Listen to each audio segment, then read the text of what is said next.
ഓരോ കുറ്റകൃത്യത്തിനു പിന്നിലും ഒരു കഥയുണ്ടാവും. കുറ്റവാളിക്കും ഇരയാകുന്നവർക്കും പറയാൻ കാരണങ്ങളും. എത്ര മറയ്ക്കാൻ ശ്രമിച്ചാലും ഒരു തെളിവെങ്കിലും എല്ലാ കുറ്റകൃത്യത്തിലും അവശേഷിക്കുന്നുണ്ട്. ലോകത്തോട് സത്യം വിളിച്ചു പറയാൻ നിശബ്ദ സാക്ഷി എന്ന പോലെ നിയമത്തിന്റെ കണ്ണുവെട്ടിച്ച് ഇരുട്ടിൽ മറഞ്ഞിരിക്കുന്ന ആ സത്യങ്ങളെ തേടി ഒരു യാത്ര. ദിനം പ്രതി നമ്മുടെ ചുറ്റുവട്ടങ്ങളിൽ നടക്കുന്ന കുറ്റകൃത്യങ്ങൾ, അവയുടെ പിന്നിലെ കാരണങ്ങൾ, കുറ്റവാളികളെ കണ്ടെത്താനുള്ള നിയമപാലകരുടെ ശ്രമങ്ങൾ, ഒരു തെളിവ്, ഒരു വിരലടയാളം, സാക്ഷികൾ. അന്വേഷകർക്ക് ഇവയൊക്കെ വളരെ പ്രധാനമാണ്. കേസ് ഫയലുകളിലെ ഞെട്ടിക്കുന്ന സത്യങ്ങൾ, മനസാക്ഷി മരവിപ്പിക്കുന്ന ക്രൂരതയ്ക്ക് പിന്നിലെ മനോദൗർബല്യങ്ങൾ, ആസൂത്രണങ്ങൾ. കേസ് അന്വേഷണത്തിന്റെ ഓരോ ഘട്ടവും പ്രേക്ഷകരിലേക്ക്. നമ്മുടെ നാട്ടിൽ അയൽപ്പക്കത്ത് നമ്മളറിയാതെ നടക്കുന്ന കുറ്റകൃത്യങ്ങൾ. ഓരോ കേസും ഓരോ ചോദ്യമാണ്. ആരാണ് യഥാർത്ഥ കുറ്റവാളി? ഉത്തരം തേടി നമ്മളും യാത്ര തുടങ്ങുകയാണ്. എല്ലാ പ്രേക്ഷകർക്കും സ്വാഗതം ക്രൈം വാച്ചിലേക്ക്.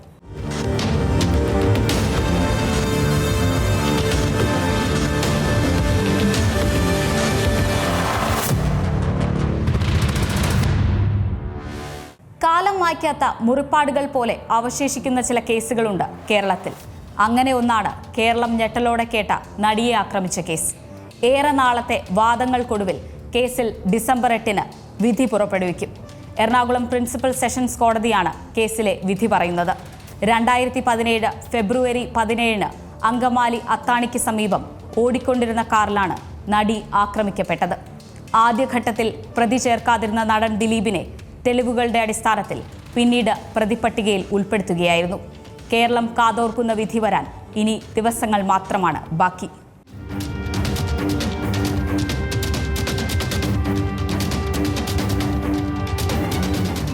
കേരളീയ പൊതുസമൂഹത്തിൽ വലിയ ഞെട്ടൽ സൃഷ്ടിച്ച ഒന്നായിരുന്നു നടി ആക്രമിക്കപ്പെട്ട സംഭവം. വർഷങ്ങൾക്ക് ശേഷം ആ കേസിൽ ഇപ്പോൾ പരിസമാപ്തി ഉണ്ടായിരിക്കുകയാണ്. ഡിസംബർ 8 കേസിൽ അന്തിമമായ വിധി പ്രസ്താവിക്കും.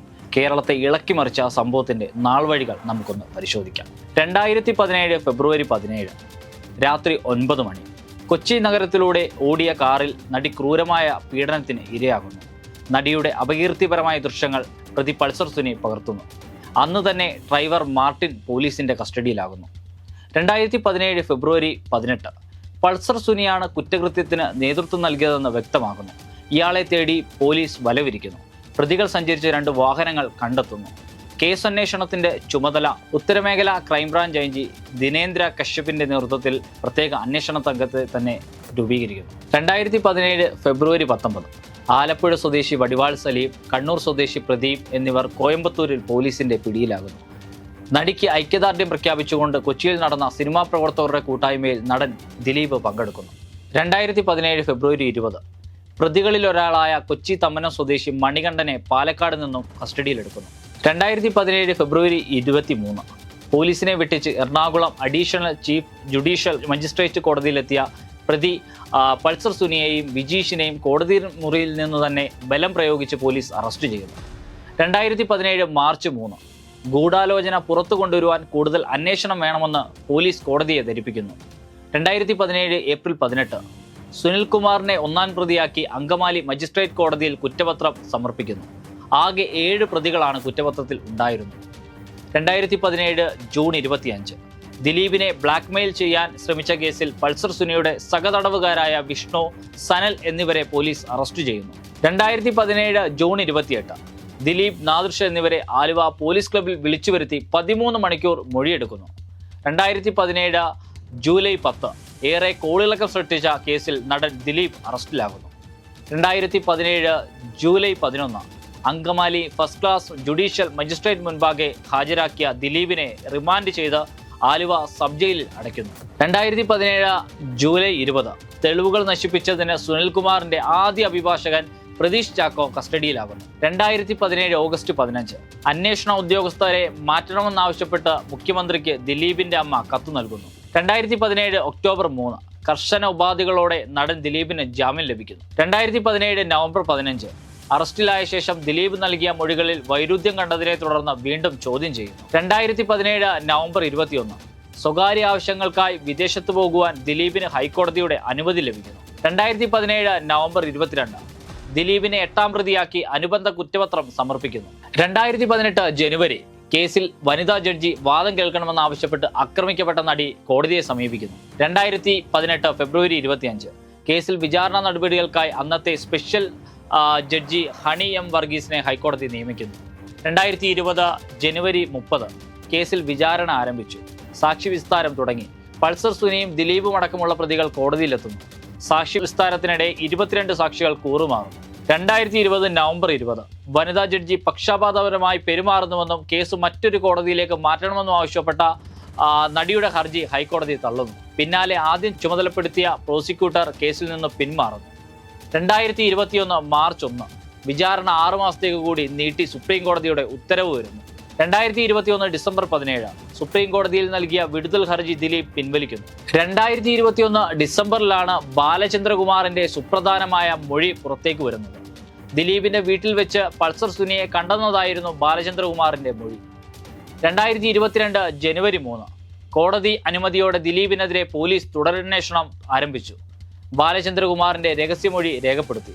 2022 ജനുവരി 22 അന്വേഷണ പുരോഗതി റിപ്പോർട്ട് കോടതിയിലെത്തുന്നു. 2022 ജൂലൈ 18 കേസിൽ മൂന്നാമത്തെ സ്പെഷ്യൽ പബ്ലിക് പ്രോസിക്യൂട്ടറായി അഡ്വക്കേറ്റ് വി അജയ്കുമാർ ചുമതലയേൽക്കുന്നു. 2022 ഒക്ടോബർ 22 തുടരന്വേഷണ റിപ്പോർട്ട് കോടതി സ്വീകരിച്ചു. തെളിവ് നശിപ്പിച്ചെന്ന കുറ്റം ദിലീപിന്റെ സുഹൃത്ത് ശരത്തിൽ ആരോപിക്കപ്പെടുന്നു. 2023 ഓഗസ്റ്റ് ദൃശ്യങ്ങളടങ്ങിയ മെമ്മറി കാർഡിന്റെ ഹാഷ് വാല്യൂ മാറിയെന്ന് ചൂണ്ടിക്കാട്ടി ഹൈക്കോടതിയെ അതിജീവിത സമീപിക്കുന്നു. 2023 ഓഗസ്റ്റ് 21 ഹാഷ് വാല്യൂ മാറിയത് ജില്ലാ ജഡ്ജിയുടെ മേൽനോട്ടത്തിൽ അന്വേഷിക്കണമെന്ന ആവശ്യം ഹൈക്കോടതി അംഗീകരിക്കുന്നു. 2023 ഓഗസ്റ്റ് അവസാനം 8 മാസം കൂടി നീട്ടി ചോദിച്ച് വിചാരണ കോടതി രംഗത്ത് വരുന്നു. 2024 മാർച്ച് 3 മെമ്മറി കാർഡിന്റെ ഹാഷ് വാല്യൂ 3 തവണ മാറിയെന്ന കാര്യം അന്വേഷിക്കണമെന്ന അതിജീവിതയുടെ അപ്പീൽ ഹൈക്കോടതി തള്ളുന്നു.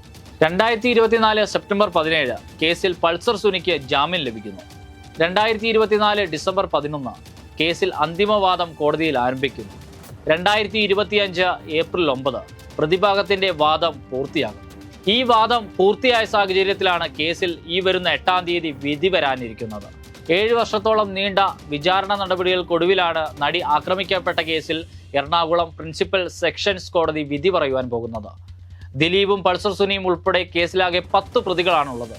261 സാക്ഷികളെ വിസ്തരിച്ച കേസിൽ 28 പേർ കൂറുമാറി. മാനഭംഗം, ഗൂഢാലോചന, സ്ത്രീത്വത്തെ അപമാനിക്കൽ, അന്യായ തടങ്കൽ, ബലപ്രയോഗം, തെളിവ് നശിപ്പിക്കൽ, അശ്ലീല ചിത്രമെടുക്കൽ, പ്രചരിപ്പിക്കൽ എന്നീ കുറ്റങ്ങളാണ് ഇവർക്കെതിരെ ചുമത്തിയിട്ടുള്ളത്. കേസ് ഏതായാലും അന്തിമ വിധിയിലേക്ക് പോകുമ്പോൾ കുറ്റക്കാർക്ക് ശിക്ഷ ലഭിക്കണം എന്നതോടൊപ്പം തന്നെ അതിജീവതയുടെ നിശ്ചയദാർഢ്യവും പൊതുസമൂഹത്തിൽ ചർച്ചയാണ്. കാമുകന് വേണ്ടി അമ്മയെ കൊല്ലാൻ തുനിയുന്ന മകളുണ്ടാകുമോ? ഉണ്ടെന്ന് തെളിയിക്കുന്നതാണ് തൃശൂരിലെ അരും കൊല. തലയടിച്ചു വീണ് അമ്മ മരിച്ചുവെന്നായിരുന്നു മകൾ സന്ധ്യ ആദ്യം മൊഴി നൽകിയത്. എന്നാൽ പോസ്റ്റ്മോർട്ടത്തിൽ ഇത് കൊലപാതകമാണെന്ന് തെളിഞ്ഞു. മകളും കാമുകനും ചേർന്നായിരുന്നു ആ കൊലപാതകം.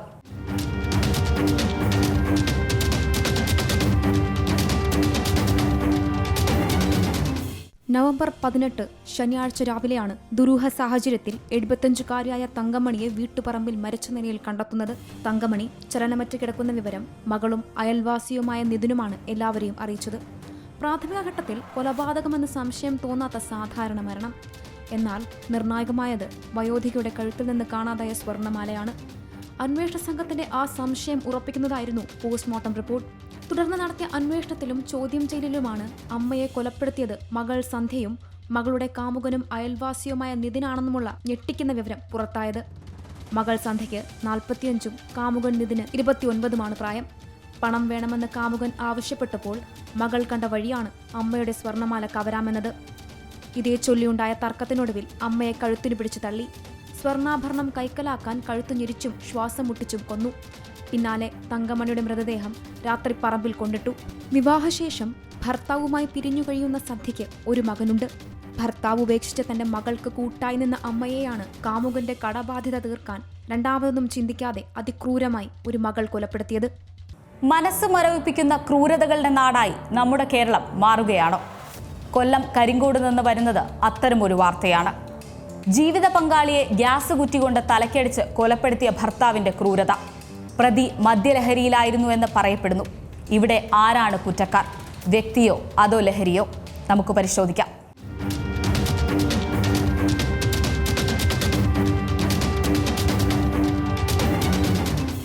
നവംബർ 23 അർദ്ധരാത്രി 12 മണി.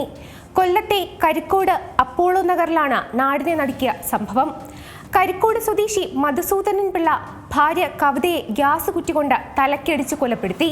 സംഭവ സമയം വീട്ടിലുണ്ടായിരുന്നത് മധുസൂദനൻ പിള്ളയും കവിതയും മകളും മാത്രമാണ്. അമ്മ മരിച്ചു കിടക്കുന്നത് കണ്ട ഞെട്ടിയ മകളാണ് നാട്ടുകാരെ വിവരമറിയിച്ചത്. മദ്യപിച്ചെത്തിയ മധുസൂദനനും കവിതയും തമ്മിൽ വാക്കുതർക്കമുണ്ടായി. ഈ വാക്കുതർക്കമാണ് കൊലപാതകത്തിൽ കലാശിച്ചത്. കുടുംബ പ്രശ്നമാകാം കൊലപാതകത്തിലേക്ക് നയിച്ചതെന്നാണ് പോലീസിന് ലഭിച്ച വിവരം. എന്നാൽ വലിയ പ്രശ്നങ്ങളുള്ള കുടുംബമല്ലായിരുന്നു മധുസൂദന്റേതെന്നാണ് നാട്ടുകാർ പറയുന്നത്. അവര് ഇവിടെ ഇപ്പം വസ്തു മേടിച്ച് വീട് ഇവിടെ തൊട്ടടുത്തുള്ളവരാണ്, നമ്മൾ ഏറ്റവും പരിചയമുള്ളവരാണ്. ഒരു കുടുംബ പ്രശ്നം എന്താണെന്ന് അറിയാൻ വയ്യ. ഇവിടെ 2 ദിവസം തന്നെ അവർ കുടുംബ പ്രശ്നമല്ലേ, അവരെന്തായാലും അത് വെളിയിലോട്ടങ്ങ് വന്നിട്ടുമില്ല പ്രശ്നങ്ങൾ. കക്ഷിക്ക് പരിപ്പിൻ്റെ ബ്രോക്കർ പണിയാണ് കല്ലും താഴെ. ഇവിടെ എല്ലാ കൂട്ടുകാരായിട്ടും വലിയ അടുപ്പമാണ്. പിന്നെ ഏത് സമയത്ത് എന്തോ സംഭവിച്ചതെന്നൊന്നും അറിയാൻ പറ്റില്ല. രാത്രി 12 മണിക്കങ്ങണ്ടാന്ന് ഇവിടെ ബഹളം കേട്ടെന്ന് പറയും. ബഹളമൊന്നും കേട്ടില്ല, പട്ടി കുറച്ച് അങ്ങനെ ഞാൻ ലൈറ്റിട്ടിട്ടും കക്ഷിയെ എന്താണെന്ന് അറിയാൻ പറ്റും. അങ്ങനെ ഞാൻ കയറി കിടന്ന് രണ്ടാമതും പട്ടി കുറയ്ക്കാതെ ലൈറ്റിട്ട് അങ്ങനെ എനിക്ക് അപ്പുറത്തൊരു കൊച്ചൊരു ചായ ഒഴുപ്പ് കിടന്നു. അങ്ങനെ 4 മണിക്ക് 4:30 ആകുമ്പോൾ പോയി. 5 മണിയായപ്പം വേറൊരു കക്ഷി നിങ്ങൾ അയലത്തൊരു സംഭവം നിങ്ങൾ അറിഞ്ഞില്ല എന്ന് ചോദിച്ചു.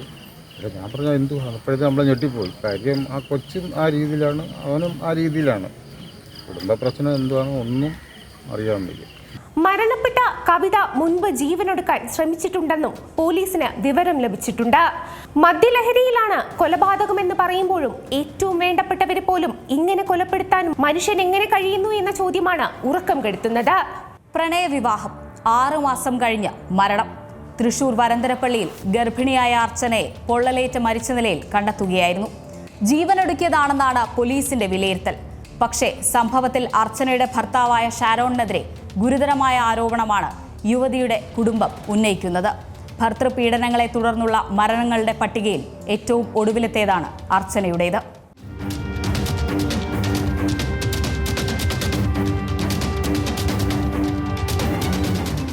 ഉത്ര, വിസ്മയ, വിപഞ്ചിക, അതുല്യ, ഭർതൃവീടുകളിൽ ഒടുങ്ങിയ പെൺജീവനുകൾ. ഇവരെ മറക്കാൻ മലയാളികൾക്ക് കഴിയുമോ? ഇങ്ങനെ പൊലിയുന്ന പെൺകുട്ടികളുടെ എണ്ണം കൂടി വരുന്നുണ്ട്. 2020 മുതൽ 2025 ജൂലൈ വരെ 42 സ്ത്രീധന പീഡന മരണങ്ങളാണ് കേരളത്തിലുണ്ടായത്. കേരളം പോലെ പരിഷ്കൃതമെന്ന് അവകാശപ്പെടുന്ന ഒരു സമൂഹത്തിൽ ഈ കണക്ക് വലിയൊരു അത്ഭുതമാണ്. ഒറ്റ കാരണമേയുള്ളൂ ഈ ദുരന്തങ്ങൾക്ക്. വിവാഹ സമ്മാനം എന്ന പേരിൽ വധുവിന്റെ വീട്ടുകാർ കൊടുക്കുകയോ വരന്റെ വീട്ടുകാർ ചോദിച്ചു വാങ്ങുകയോ ചെയ്യുന്ന സമ്പത്ത്. പെണ്ണാണ് ധനമെന്ന് പലരും പാഴ്വാക്ക് പറയും. വിവാഹം കഴിഞ്ഞ് ആദ്യ നാളുകളിൽ അത് അങ്ങനെയൊക്കെ തന്നെയാവും. പിന്നെ ഇഷ്ടക്കുറവും കുത്തുവാക്കുകളും വഴക്കും വക്കാണവും ദേഹോപദ്രവങ്ങളുമൊക്കെയായി മാറുന്നു. ഒടുവിൽ കൊലപാതകമോ ജീവനൊടുക്കലോ ഉണ്ടാകുന്നു.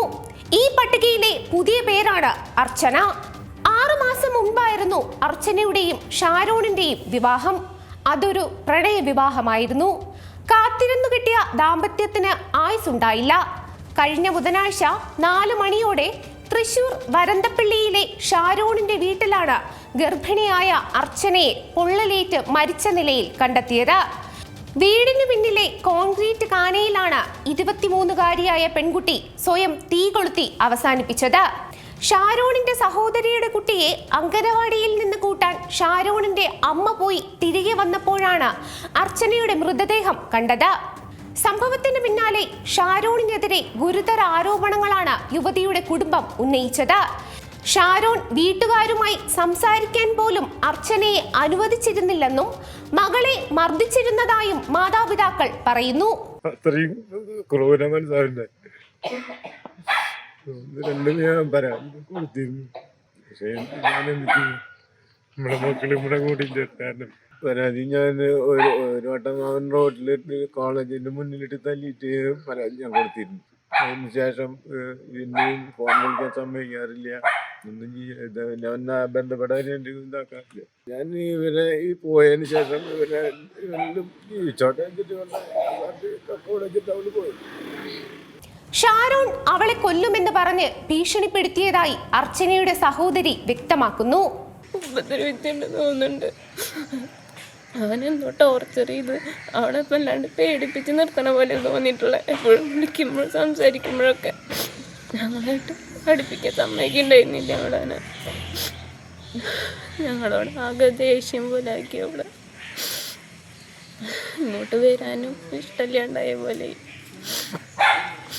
അവസാനമായിട്ട് കാണുന്നതെന്ന് മാത്രം അവള് പോകണമെന്ന് അവൻ്റെ കൂടെ പോവാന്ന് പറഞ്ഞിട്ട് സ്റ്റേഷനിൽ ഞങ്ങൾ കേസ് കൊടുത്തന്ന് മാത്രം അവളെ കണ്ടിട്ടുള്ളൂ. പിന്നെ ഞാൻ ഇതുവരെ കണ്ടിട്ടില്ല. നേരത്തെ അർച്ചന പഠിച്ചിരുന്ന കോളേജിന്റെ മുന്നിൽ വച്ച ഷാരോൺ പെൺകുട്ടിയെ മർദ്ദിക്കുകയും തുടർന്ന് വീട്ടുകാർ പോലീസിൽ പരാതി നൽകുകയും ചെയ്തിരുന്നു. നിലവിൽ അർച്ചനയുടെ മാതാപിതാക്കളുടെ പരാതിയിൽ വരന്തരപ്പള്ളി പോലീസ് കേസെടുത്തിരിക്കുകയാണ്. സ്ത്രീധന നിരോധന നിയമം അടക്കം ചുമത്തിയാണ് കേസെടുത്തിരിക്കുന്നത്. ജീവനൊടുക്കാൻ പ്രേരിപ്പിച്ചെന്ന കുറ്റം ഷാരോണിന്റെ അമ്മയുടെ പേരിലും ചുമത്തിയിട്ടുണ്ട്.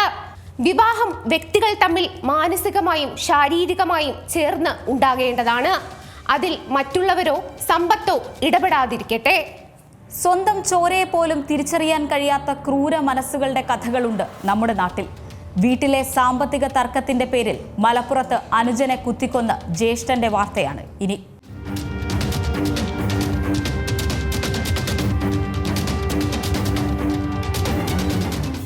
ഉറങ്ങിക്കിടന്ന സഹോദരനെ വിളിച്ചുണർത്തി കുത്തിക്കൊലപ്പെടുത്തിയ വാർത്തയുടെ ഞെട്ടൽ ഇതുവരെയും മലപ്പുറം പൂക്കോട്ടൂരിലെ ആളുകളിൽ നിന്ന് വിട്ടുമാറിയിട്ടില്ല.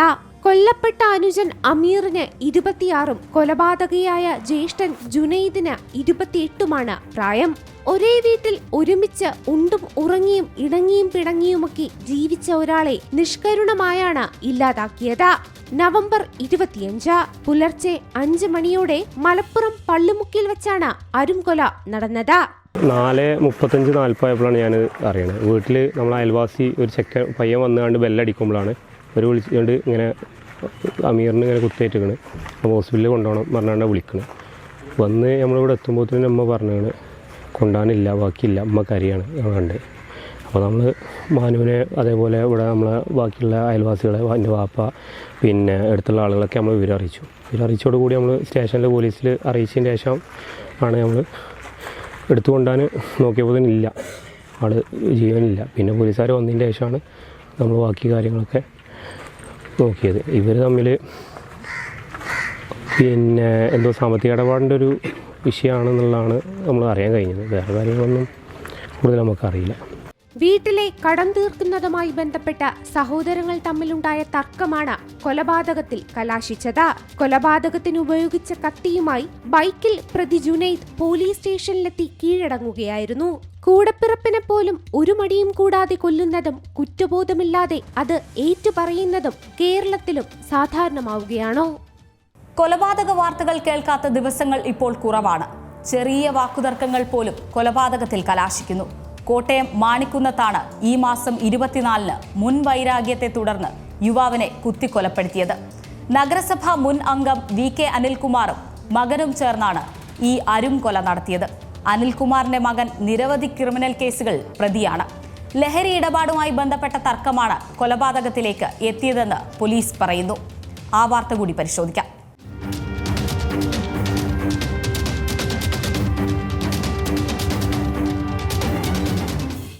23-കാരനായ ആദർശ് കൊല്ലപ്പെട്ടെന്ന വാർത്ത നാടിനെ ഞെട്ടിച്ചു. ജനപ്രതിനിധിയായിരുന്ന VK അനിൽകുമാറും മകൻ അഭിജിത്തും ചേർന്നാണ് കൊല നടത്തിയത്. അഭിജിത്ത് നിരവധി കഞ്ചാവ് കേസുകളിൽ പ്രതിയുമാണ്. കൊല്ലപ്പെട്ട ആദർശിനും ലഹരി ഇടപാടുകൾ ഉണ്ടായിരുന്നു. മുൻപ് ഇടപാടുമായി ബന്ധപ്പെട്ടുണ്ടായിരുന്ന വാക്കുതർക്കമാണ് കൊലപാതകത്തിലേക്ക് കലാശിച്ചത്. അതിന് കൂട്ടുനിന്നത് പ്രതിയുടെ പിതാവും. പുതുപ്പള്ളി സ്വദേശി ആദർശിന്റെ വാടക വീടിന്റെ മുന്നിലായിരുന്നു കൊലപാതകം. കുത്തേറ്റ ആദർശിനെ ഉടൻ കോട്ടയം മെഡിക്കൽ കോളേജ് ആശുപത്രിയിൽ എത്തിച്ചെങ്കിലും മരണം സംഭവിച്ചിരുന്നു. പിന്നാലെ പ്രതികളെ പോലീസ് സംഘം കസ്റ്റഡിയിലെടുത്തു. സംഭവത്തിൽ കോട്ടയം വെസ്റ്റ് പോലീസ് അന്വേഷണം നടത്തിവരികയാണ്. കൊട്ടേഷൻ സംഘങ്ങൾ സധൈര്യം വിലസുന്ന നാടുകളിലൊന്നായി കേരളം മാറിയിട്ടുണ്ട്. എത്രയെത്ര കൊലപാതകങ്ങളാണ് പകൽ വെളിച്ചത്തിൽ പോലും നടക്കുന്നത്. അത്തരം ഗുണ്ട ആക്രമണങ്ങളിൽ നിന്ന് തലനാഴിരക്കി രക്ഷപ്പെടുന്നവർ ചുരുക്കമാണ്. തൃശൂർ രാഗം തിയേറ്റർ നടത്തിപ്പുകാരന് നേരെയുണ്ടായ ആക്രമണത്തിന്റെ വാർത്തയിലേക്ക്.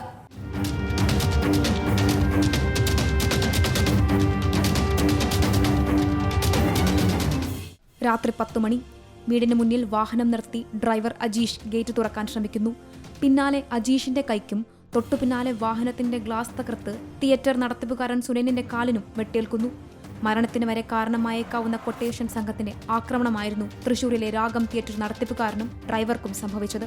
കൊട്ടേഷന് പിന്നിൽ ഇരിങ്ങാലക്കുട മാസ് തിയേറ്റർ ഉടമയും പ്രവാസിയുമായ റാഫേൽ എന്നായിരുന്നു വെളിപ്പെടുത്തൽ. റാഫേലിന് വേണ്ടി കൊട്ടേഷന് നേതൃത്വം നൽകിയ സിജോ പലതവണ ഭീഷണിപ്പെടുത്തിയെന്നും സുനിൽ വ്യക്തമാക്കിയിരുന്നു. കൊട്ടേഷൻ കൊടുത്ത വ്യക്തിനെ മാത്രമല്ലേ പിടിച്ചിട്ടുള്ളൂ, കൊട്ടേഷൻ കൊടുക്കാൻ ഏൽപ്പിച്ച വ്യക്തിയുണ്ടല്ലോ.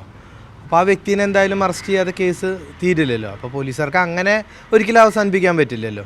ഈ സിജോ എന്തിനാണ് കൊട്ടേഷൻ കൊടുത്തത്, സിജോന് എവിടെയാണ് പണം കിട്ടിയത്, എവിടെ നിന്നാണ്, സിജോനോട് ആരാണ് പറഞ്ഞത്, സിജോ ഞാനുമായിട്ട് യാതൊരു തരത്തിലുള്ള ബിസിനസ് ഡീലുകളോ സുഹൃത്ത് ബന്ധങ്ങളോ, ഞാൻ 1 വർഷം മുന്നെയാണ് സിജോനെ കാണുന്നത് തന്നെ.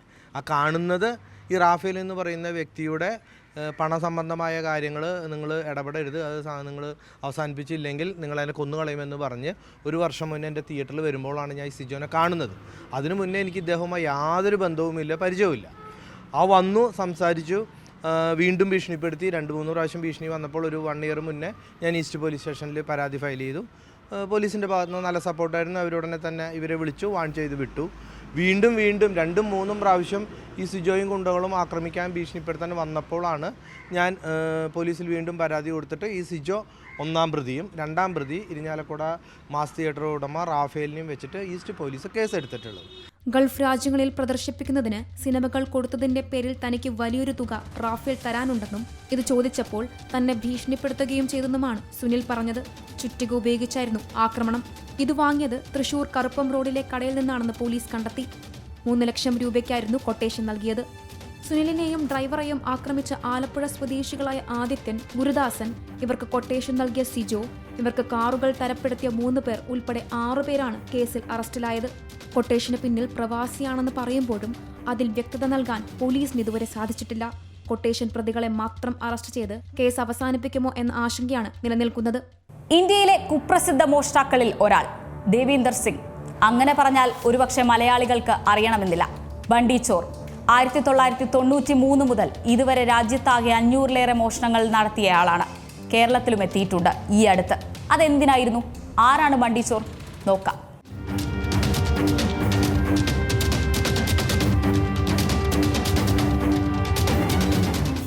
ബണ്ടി ചോർ കേരളത്തിൽ, ബണ്ടി ചോർ കസ്റ്റഡിയിൽ. ആരാണ് ബണ്ടി ചോർ? എങ്ങനെ കേരളത്തിലെത്തി? ആദ്യത്തെ ചോദ്യത്തിനുത്തരം അയാൾ രാജ്യത്തെ തന്നെ കുപ്രസിദ്ധ മോഷ്ടാവാണ് എന്നുള്ളതാണ്. 500-ൽ പരം കേസുകളിൽ പ്രതിയാണ് ബണ്ടി ചോർ. ശരിക്കും പേര് ദേവേന്ദ്ര സിംഗ് അഥവാ ഹരി ഥാപ്പ. സുരക്ഷാ ഉപകരണങ്ങൾ നിരുപയോഗപ്രദമാക്കി മോഷണം നടത്താനുള്ള കഴിവുള്ളതുകൊണ്ട് സൂപ്പർ ചോർ, ഹൈടെക് കള്ളൻ എന്ന പേരിലും അറിയപ്പെടും. എന്തിന്, മറ്റൊരു കള്ളനും കിട്ടാത്ത അവസരവും ബണ്ടിക്ക് കിട്ടിയിട്ടുണ്ട്. ഇന്ത്യയിലെ തന്നെ പ്രശസ്ത റിയാലിറ്റി ഷോയായ ബിഗ് ബോസിന്റെ 2010-ലെ 4-ാം സീസണിൽ മത്സരിക്കാൻ കഴിഞ്ഞു. പക്ഷേ ബിഗ് ബോസ് ഹോസ്റ്റ് സൽമാൻ ഖാനുമായുള്ള മോശം പെരുമാറ്റത്തെ തുടർന്ന് ആദ്യ ദിവസം തന്നെ ഔട്ടായി. നേപ്പാളിലെ വികാസ്പുരിയാണ് ബണ്ടിയുടെ സ്വദേശം എന്നാണ് സ്ഥിരീകരിക്കാത്ത റിപ്പോർട്ടുകൾ. 9-ാം ക്ലാസ്സിൽ പഠനം നടത്തിയ ബണ്ടിയുടെ പ്രധാന മോഷണ തട്ടകം ഡൽഹിയാണ്. എന്നിരുന്നാലും മുംബൈ, ചെന്നൈ, ബാംഗ്ലൂർ തുടങ്ങിയ മറ്റ് നഗരങ്ങളിലും മോഷണം നടത്തിയിട്ടുണ്ട്. 14-ാം വയസ്സിൽ മോഷണം തുടങ്ങി എന്നാണ് പറയപ്പെടുന്നത്.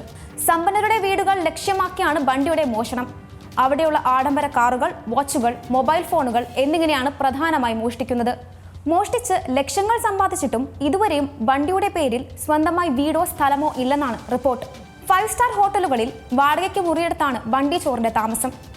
ബണ്ടിയെ കവർച്ചകളിൽ വിജയിപ്പിക്കാൻ സഹായിച്ച മറ്റൊരു പ്രധാന കാരണം ഏത് നായ്ക്കളെയും മെരുക്കാനുള്ള കഴിവാണ്. അതിഭീകരനായ റോഡ് വീലറിനെ പോലും അനായാസം ബണ്ടി മെരുക്കിയിട്ടുണ്ട്.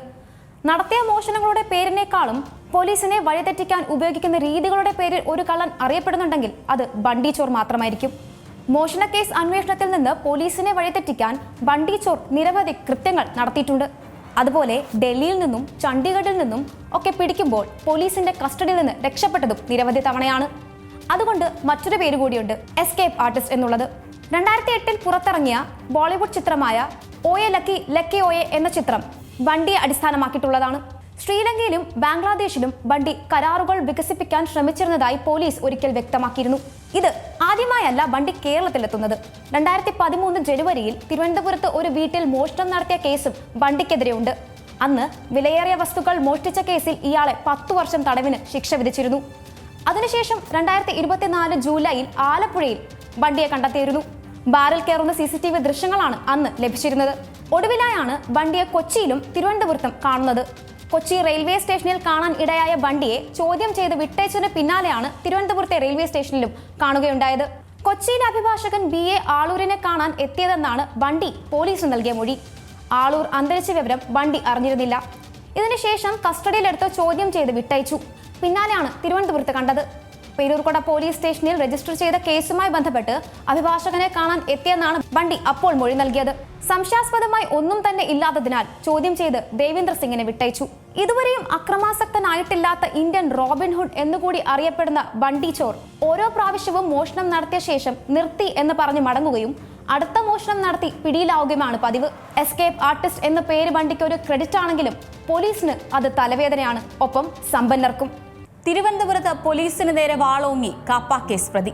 ആര്യങ്കോട് സ്വദേശി കൈലി കിരൺ എന്ന കിരണാണ് പിടികൂടാനെത്തിയ പോലീസിന് നേർക്ക് ആക്രമണം നടത്തിയത്.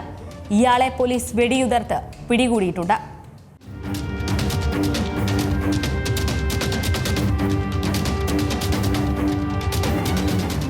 കാപ്പ കേസുകളിൽ പ്രതിയായ കിരൺ ജില്ലയിൽ പ്രവേശിക്കുന്നത് വിലക്കിയിരുന്നു. ഉത്തരവ് ലംഘിച്ച് ജയിലിൽ പ്രവേശിച്ചതായി വിവരം കിട്ടിയതിനെ തുടർന്ന് പോലീസ് ഇയാളെ പിടികൂടാൻ കഴിഞ്ഞ മാസം വീട്ടിലെത്തിയപ്പോൾ വെട്ടുകത്തിയുമായി അക്രമാസക്തനാവുകയായിരുന്നു.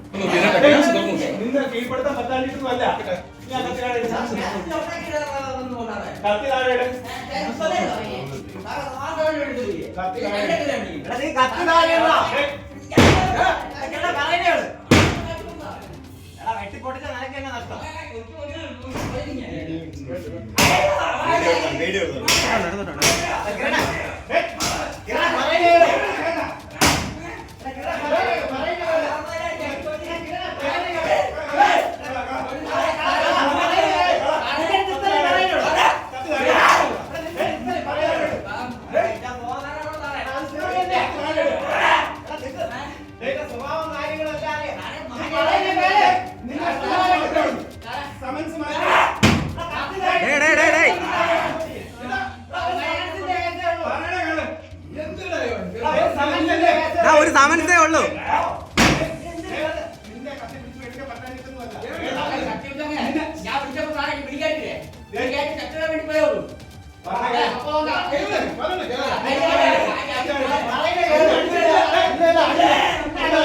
ഒന്ന് ചെയ്യട്ടെ.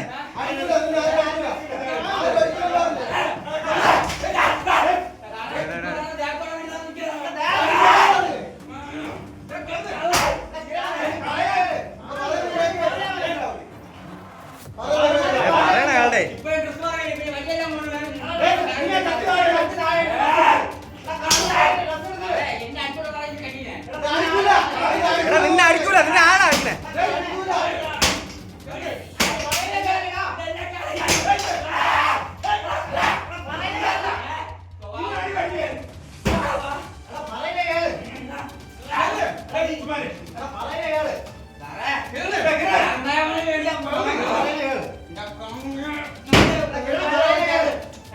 വെറുതെ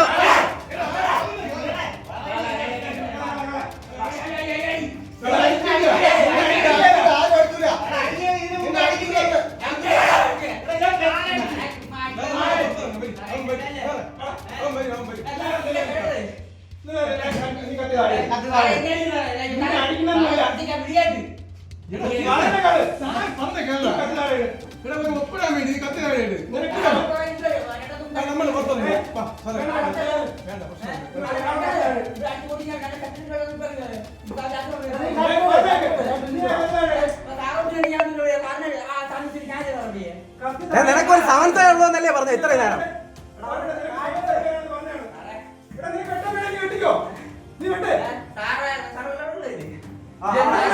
ഇന്ന് കാട്ടാക്കടയിൽ അഭിഭാഷകനെ കാണാൻ പോകുന്നതിനിടയിലാണ് പ്രതി പിടിയിലായത്.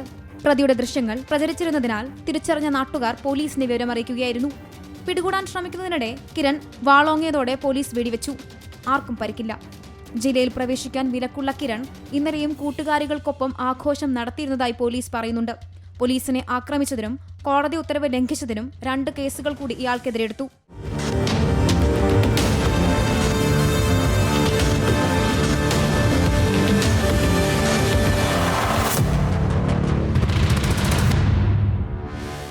ഏറ്റവും പുതിയ വാർത്തകളും വിശേഷങ്ങളും വിരൽത്തുമ്പിലറിയാൻ സീ മലയാളം ന്യൂസ് എല്ലാ ഡിജിറ്റൽ പ്ലാറ്റ്ഫോമുകളിലും ലഭ്യം.